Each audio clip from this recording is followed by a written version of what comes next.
කොහොමද? ඔයාලා හැමෝම හොඳින් නේද? අද සාදරයෙන් පිළිගන්නවා ඩ්‍රීම් ජර්නි විත් තෙරංගි YouTube එකට පැමිණි ඔයාලා හැමෝම. ගොඩක් අයගේ කොණ්ඩේ යන්න ප්‍රධානම හේතුව තමයි ඇඟේ යකඩ අඩුකම. අපි මේ යකඩ කෙලින්ම හිස් කබලට දුන්නොත් කොහොම වෙයිද? මේක කොණ්ඩේට දෙන මල්ටි විටමින් එකක් වගේ. මුරුංගාවල තියෙන සින්ක් සහ විටමින් A මගින් හිස් කබල වේලිලා යන එක නවත්තලා කොණ්ඩේ වැටෙන වේගය ඩබල් කරනවා. ඔන්න අද මම ඔයාලට කොණ්ඩේට යකඩ හයිය දෙන මුරුංගා කොළ වලින් සුපිරි හෙයා මාස්ක් එකක් කියලා දෙනවා. ඉතින් අද වීඩියෝ එකත් අවසාන වෙනකම් බලන්න කියලා ආදරයෙන් ආරාධනා කරන ගමන් ඔයා අද channel එකට එකතු වෙන කෙනෙක් නම් channel එක subscribe කරන්න කියලා ආදරයෙන් ඉල්ලනවා. එහෙනම් අපි බලමු එයා මාස්ක් එක හදාගන්නේ කොහොමද කියලා. හරි අපි බලමු ඒ සඳහා අවශ්‍ය කරන්නේ මොනවද කියලා. පළමුවෙන්ම අපට ඕන වෙනවා නෙවුම් මුරුංගා කොළ මිටක්. මේකට ඔයා කහ පාට වෙච්ච කොළ ගන්න එපා. හොඳට කොළ පාට ඒවා ගන්න. මේ මුරුංගා කොළ අපේ හිස කෙස් වැටීම අඩු කරනවා. ඒ වගේම හිස කෙස් මුල් ශක්තිමත් කරනවා. නව හිස කෙස් වෙවීමට උදව් කරනවා. හිස කෙස් වලට ස්වභාවික දිලිසීමක් එකතු කරනවා. හිස් කබලේ ඩැන්ෆර්ට් අඩු කරනවා. මුරුංගා කොළවල පෝෂණ ගුණය වැඩි නිසා හිස කෙස් වලට ගොඩාක් ගුණදායකයි. ඊගාවට අපිට ඕන වෙන්නේ යෝගට් හඳි දෙකක්.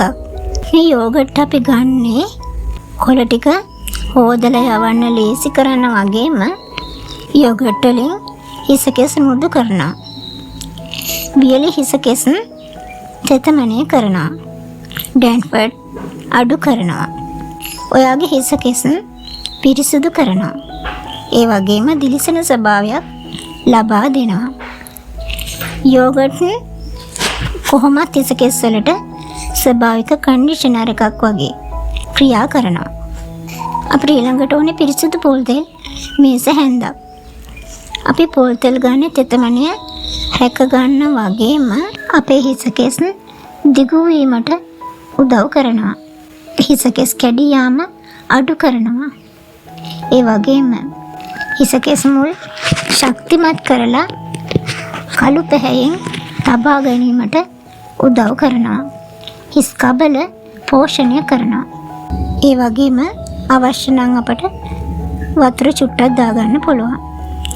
පළමුවෙන්ම අපි කරන්න ඕනේ මේ මුරුංගා කොළ පේස්ට් එක හදාගන්න එක. මුරුංගා කොළ ටික ඉති වලින් ගලවලා හොඳට පිරිසිදු වතුරෙන් හොද ගන්න. දැන් මේ කොළ ටික බ්ලෙන්ඩර් එකට දාන්න. මේකට වතුර චුට්ටක් ඒ වගේම යෝගට් හැඳි දෙක එකතු කරන්න. යෝගට් දැම්මම ක්‍රීම් එකක් වගේ හැදෙනවා. දැන් මේක හොඳටම ක්‍රීම් එකක් වගේ වෙනකම් බ්ලෙන්ඩ් කරන්න. මෙතනදී ඔයා කෑලි තියන්න එපා. නැත්තම් හොදද්දී ඔයාගේ කොණ්ඩේ අස්සේ කෑලි ගිහිල්ලා හිර වෙයි. කෑලි නැති වෙනකම් හොඳට බ්ලෙන්ඩ් කරන්න. ඊට පස්සේ මේ දේවල් මිශ්‍ර කරගන්න හැටි අපි බලමු. බ්ලෙන්ඩර් කරගත්ත තද කොළ පාට පේස්ට් එක බෝල් එකකට ගන්න. මේකට පොල් තෙල් මේස හැන්දත් එකතු කරන්න. එකතු කරලා හොඳට කලවම් කරන්න. දැන් ඔයාට ලැබෙන්නේ හරිම සුවඳ දිලිසෙන කොළ පාට හෙයා මාස්ක් එකක්. දැන් අපි බලමු ආලේප කරන්නේ කොහොමද කියලා. ඔයාගේ කොණ්ඩේ පීරලා හොඳට ගැට කඩා ගන්න. දැන් මේ මාස්ක් එක හිස් කබලේ ඉඳන් කොණ්ඩේ අග වෙනකම්ම හොඳට ගන්න. විශේෂයෙන්ම හිස් කබල හොඳට මසාජ් කරන්න. මොකද මුරුංගාවල විටමින් උරා ගන්න ඕනේ ඔයාගේ හිස් කබලට. ගාලා ඉවර වෙලා ෂවර් කැප් එකක් දාගන්න. දැන් විනාඩි 20ක් එහෙම නැත්නම් විනාඩි 45ක් ඔයා මේක ඔළුවේ තියෙන්න දෙන්න. දැන් විනාඩි 30ක් 45ක් ගියාට පස්සේ පිරිසිදු ජලයෙන් ඔයා ඔළුව හොදන්න. මම වඩ පොඩි ට්‍රිප් එකක් කියන්නම්. මුරුංගා කොළ කෑලි කොණ්ඩේ ඇස්සේ රැදෙන්න පුළුවන්.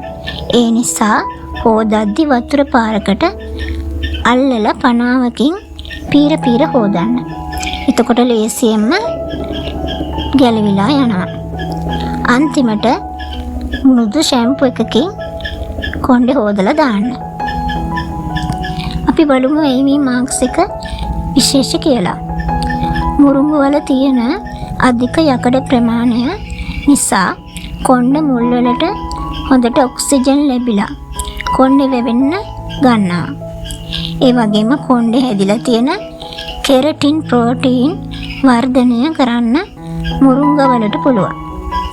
හිස්සොරි සහ හිස් කබලි තුවාල තියෙනවා නම් ඒවා ඉක්මනින් සුවත් කරගන්නත් මුරුංගා ගොඩක් උදව් වෙනවා.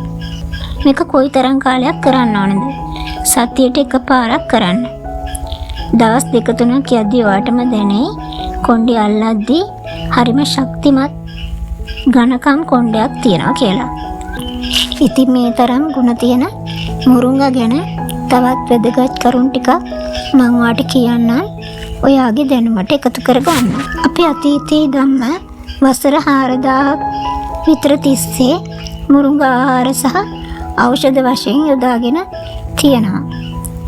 මුරුංගා වල කැල්සියම්, පොටෑසියම්, කැරොටින්, ඒ වගේම විටමින් වර්ග හා නොයෙකුත් පෝෂක පදාර්ථ වලින් සහ ප්‍රතික්ෂේප කාරක වලිනුත් මුරුංගා කොළ පොහොසත්. කිසිම රසායනික පොහොරක් නැතිව ස්වභාවිකව වැවෙන මුරුංගා ශාකයේ අපි මුරුංගා කරල් ටික විතරක් උයලා වටිනාම මුරුංගා කොළ ගැන වැඩි හිතන්නේ නේද? හැබැයි ලෝකයේ අපේ රටේ වැටවලල හැදෙන මේ කොළ ටික වේලලා කුඩු කරලා මුරුංගා පවුඩර් කියලා රත්තරන් වගේ ගණන් වලට විකුණනවා. මුරුංගා කොළ පිළිකා නාශකයක් ලෙසත් උදරයේ ગેස්ට්‍රයිටිස් තුවාල වලින් සෑදෙන පිළිකා, එතකොට සමේ මෙලනින් ඇති කරන සෛලවල පිළිකා, මෙන්ම අක්මාහා පෙනහළු පිළිකා වලටද මුරුංගා කොළ හරිම ගුණදායකයි. ජීර්ණ පද්ධතියේ මනා ක්‍රියාකාරීත්වයට සහාය වෙනවා වගේම සිරුරේ බරත් පාලනය කර දෙනවා. මුරුංගා කොළ නිර්මාංශිකයින්ට ඇතිවිය හැකි පෝෂණ ඌනතාද සපුරනවා. ඒ වගේම තුවාල, ගෙඩිහා සමේ ආසාදන සුවපත් කරනවා. හාල් මැස්සු කියන්නේ අපි කවුරුත් දන්නවා කැල්සියම් වැඩිපුර තියෙන කෑමක් කියලා. හැබැයි ඊට සමානව ඊටත් වඩා ගුණයක් මුරුංගා කොළවල තියෙනවා කියලා පරීක්ෂණ වලින් තහවුරු වෙලා තියෙනවා. විශේෂයෙන්ම මුරුංගා කොළ වේලලා කුඩු කරාම ඒකේ කැල්සියම් සාන්ද්‍රණය අති විශාලයි කියලා කියන්නේ. මුරුංගා කොළවල තියෙන පෙතිඔක්සිකාරික ඇඟේ තියෙන විෂ නසනවා. ඉතින් හාල් මැස්සු ගන්න දහස් ගණක් යද්දී මුරුංගා කොළ ටික නිකම්ම හොයාගන්න පුළුවන් නේද? ඒ වගේම දරුවන්ගේ අස්ථි, ඒ වගේම ඇටකටු හා දත් ශක්තිමත් වෙන්න මේ මුරුංගා කොළ මැල්ලුම් ගොඩාක් හොඳ දෙයක්. ලෝකෙම පුදුම කරවන පෝෂණ සැසඳීම විද්‍යාත්මක පරීක්ෂණ වලට අනුව මුරුංගා කොළ ග්‍රෑම් එකක දොඩම් වලට වඩා 7 ගුණයක විටමින් C තියෙනවා. කැරට් වලට වඩා 4 ගුණයක් විටමින් A තියෙනවා. කිරි වලට වඩා 4 ගුණයක් කැල්සියම් තියෙනවා. කෙසෙල් වලට වඩා 3 ගුණයක් පොටෑසියම් මේ මුරුංගා කොළවල තියෙනවා. ඒ වගේම යෝගට් බිත්තර වලට වඩා 2 ගුණයක් ප්‍රෝටීන් තියෙනවා. ලෙඩ රෝග 300කට නවීන විද්‍යාවට අනුව මේ මුරුංගා කොළ ලෙඩ රෝග 300කට එරෙහිව සටන් කරනවා කියලා හොයාගෙන තියෙනවා. ඇස් පෙනීම විටමින් E අධික නිසා ඇස් පෙනීම වර්ධනය කරනවා. ඒ වගේම කටු දිරා යාම කැල්සියම් ගබඩාවක් නිසා ඔස්ටියෝපොරෝසිස් වැනි රෝගවලින් කාන්තාවන් බේර ගන්නවා. රක්තහීනතාවය යකඩ බහුල නිසා ලේ අඩු අයට විශේෂයෙන් ගර්භණී මව්වරුන්ට ඉතාම ගුණදායකයි. දියවැඩියාව රුධිරයේ සීනි මට්ටම පුදුමාකාර විදියට පාලනය කරනවා. කන්න ඕනේ මෙහෙමයි. මුරුංගා කොළ වැඩිපුර තම්බන්න එපා. එතකොට විටමින් විනාශ වෙනවා. මැල්ලුමක් විදියට හදද්දී ඔයා ලිපෙන් බාන්න ඔන්න මෙන්න තියලා කොළ ටික දාලා මලවල ගන්න. නැත්තම් කොළ වේලලා කුඩු කරලා මුරුංගා පවුඩර් තේ එකට හෝ ස්මූති එකට දාලා බොන්නත් පුළුවන්. බබාලගේ බෙරිපතට මේ කොළ වලින් චුට්ටක් දාන්න. ඒක ගොඩාක් හොඳයි.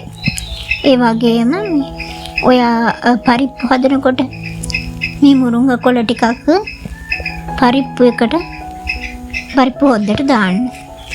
ඒ වගේම ඔයා කලවම් මැල්ලුම් හදනකොට කලවම් මැල්ලුමට එකතු කරගන්න. මම වර්තා පොඩි දෙයක් කියන්නම්. අපේ දරුවෝ මේ කොළ ಜಾති කන්න කොහොමද ටිකක් අදිමදි. ඒකට හොඳම දෙයක් තියෙනවා. බිත්තර ඔම්ලට් වලට මේ මුරුංගා කොළ ටිකක් ලුණුත් එක්කලා කලවම් කරලා දාන්න. ඒකෙන් බිත්තර ඔම්ලට් වලට තව පෝෂණය එකතු වෙනවා වගේම රසත් වැඩි. මේ මුරුංගා කොළ සතියකට දෙවතාවක් ඔයගේ කෑම වලට එකතු කරගත්තොත් විටමින් පෙති අමුතුවෙන් බොන්න ඕන වෙන්නේ නැහැ. අපෙන් පොහොර වතුර ඉල්ලන්නේ නැති අපිට ගොඩක් වටින මේ මල්ටි විටමින් එකක් වගේ තියෙන මුරුංගා පැලයක් ඔයා ජීවිතයට එකතු කරගන්න. ඔයාගේ වත්තේත් මුරුංගා ගහක් තියෙනවා නම් ඉතින් ඊළඟ පාර මුරුංගා කරල් වගේම කොළත් කෑම වලට එකතු කරගන්න. ඒ එකතු කරගන්නකොට කොළ ටික ඔයාගේ කොණ්ඩෙටත් වෙන් කරලා මම අද මේ කියලා දුන්න හේයා මාස් සත්කාරය try කරලා බලන්න. මේ ගැන මොනවා හරි දැනගන්නවට තියෙනවා නම් මට කමෙන්ට් එකක් දාන්න. මම දන්න දේවල් නම් අනිවාර්යෙන් ඔයාට කියන්නම්. මේ සත්කාර ඔයාගේ යාළුවන්ට ෂෙයා කරන්න. මේ වීඩියෝ එකත් ඔයාට වැදගත් වෙයි කියලා මම හිතනවා. ඉතින් එහෙනම් තවත් දවසක ඔයාට වැදගත් වෙන වීඩියෝ එකකින් හමු වෙන බලාපොරොත්තුෙන් අදට ගිහින් එන්නම්. හැමෝටම සුබ දවසක්.